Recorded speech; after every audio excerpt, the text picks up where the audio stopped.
আসসালামু আলাইকুম গাইস। আজকে আসলাম নাটোর জেলা বড়াইগ্রাম থানার নগর ইউনিয়ন ছোট্ট আটটাই গ্রাম।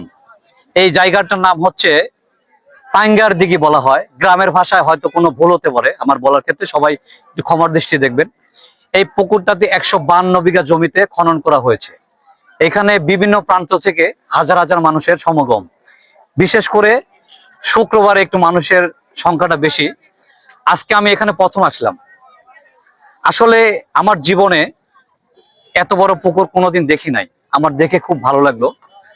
দেখতে পাচ্ছেন এই পুকুরে অনেক বড় বড় মাছ হয়, যে মাছটার প্রতিটা মাছের কেজি 20 থেকে 25 কেজি। এবং পুকুরের চারিদিকে সোলার প্যানেল করা হয়েছে, যে কারেন্ট চলে যাওয়ার ক্ষেত্রে যখন কারেন্ট চলে যায় তখন এই সোলার প্যানেল ব্যবহার করে। যাই হোক, ভবিষ্যতে এই জায়গাটা আরো উন্নত হবে।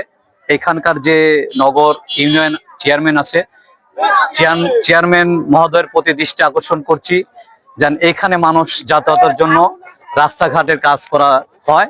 এজন্য তাকে আমি বিশেষ করে অনুরোধ জানাচ্ছি। আর এই ভিডিও যদি আপনাদের মনে একান্ত ভালো লেগে থাকে, সবাই একটু ভালোবাসা দিয়ে পাশে থাকবেন।